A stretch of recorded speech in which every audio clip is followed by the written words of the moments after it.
एक बार अमेरिका ने अपना शिकार ढूंढ लिया, जैसे कि उसने इराक को ढूंढा था। शिकारी जो शिकार की गलती हो या ना हो, शिकारी शिकार करेगा, और ये शिकारी ट्रंप ने अपना काम शुरू कर दिया है। ये ईरान के लिए बहुत बड़ी चेतावनी है। ये ईरान के लिए ही नहीं, ईरान के समर्थकों के लिए बहुत बड़ी चेतावनी, चाइना के लिए बहुत बड़ी चेतावनी है, रशिया के लिए बहुत बड़ी चेतावनी है। देखिए, इसके दो पहलू हैं। सबसे पहले बड़ा पहलू तो ये है, पहला पहलू कि ईरान को पता चल गया है कि अब अमेरिका सीरियस है, और एक बार अमेरिका ने अपना शिकार ढूंढ लिया, जैसे कि उसने इराक को ढूंढा था और उसके ऊपर अटैक को शुरू किया था। अब चाहे शिकारी जो शिकार की गलती हो या ना हो, शिकारी शिकार करेगा, और ये शिकारी ट्रंप ने अपना काम शुरू कर दिया है, जैसे कि आपने इराक की 2 लड़ाइयों में देखा था। अब ये लड़ाई कहाँ रुकती है वो दूसरी बात है। फिलहाल अटैक करके और डिस्ट्रॉय करके मेरे ख्याल से इतना डिस्ट्रॉय हो गया होगा कि अब वो ठीक होने में बहुत समय लगाएगा। उसको बिल्कुल नाकामयाब करके अभी उसकी फोर्स ने कह दिया है और मैसेज दे दिया ईरान को कि देखिए, अभी भी आप लाइन पे आ जाइए, जैसा कि हम कहते हैं। इसके बाद मैं अभी कोई मिलिट्री एक्शन नहीं और कर रहा, पर अगर आपने नहीं किया तो मैं कह नहीं सकता। कहने का मतलब है कि उसने चेतावनी दे दी है कि अभी भी आप बाज आ जाओ, सिंपल शब्दों में।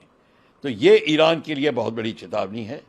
ये ईरान के लिए ही नहीं, ईरान के समर्थकों के लिए बहुत बड़ी चेतावनी, चाइना के लिए बहुत बड़ी चेतावनी है, रशिया के लिए बहुत बड़ी चेतावनी है, जो दोनों ईरान को सपोर्ट कर रहे हैं। और इस समय इजराइल को पता चल गया है कि अमेरिका उसके साथ में है, ये दूसरी बात है। और अमेरिका, इजराइल के समर्थकों को और सबको पता चल गया है। पर अब वर्ल्ड जो है एक किस्म से 2 पहलुओं में डिवाइड होता नजर आ रहा है। एक है चाइनीज रशिया लॉबी और एक है अमेरिका एंड एलाइज की लॉबी।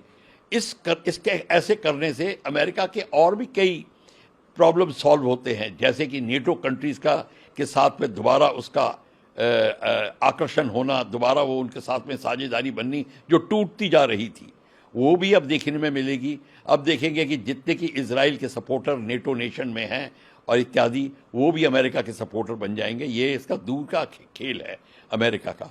पर इस सब को लेकर भी एक दूसरा पहलू मैं ये बताना चाहता हूं कि जिनीवा कन्वेंशन के तहत एक न्यूक्लियर पावर प्लांट, एक डैम और जो डाइक्स होती हैं, जो कि नेदरलैंड में समुद्र को रोकने के लिए दीवार बनाई जाती है, उनके ऊपर अटैक करना प्रबंधित है। मतलब उसके ऊपर अटैक नहीं कर सकते, टोटली बैंड है। उसको डेंजरस फोर्सेस कहते हैं। तो बशर्ते कि वो न्यूक्लियर पावर प्लांट लड़ाई में ना इस्तेमाल हो, मतलब कि उसमें वहां से कोई वेपन्स नहीं लॉन्च हो रहे, लड़ाई हो रही है, पर अगर उस न्यूक्लियर पावर प्लांट के ऊपर कोई वेपन्स नहीं लगाए गए हैं, तब उसको अटैक नहीं करना। ये एक बहुत गूढ़ बात है, बहुत कम लोगों को ये पता है। और इसके तहत अमेरिका को एक जिसको कहते हैं उसके ऊपर केस लगाया जा सकता है इंटरनेशनल क्रिमिनल कोर्ट के ऊपर कि उसने डेंजरस फोर्स के ऊपर अटैक किया है। कोई उसके ऊपर कोई वेपन नहीं था, वहाँ से कोई मिसाइल नहीं लॉन्च हो रही थी।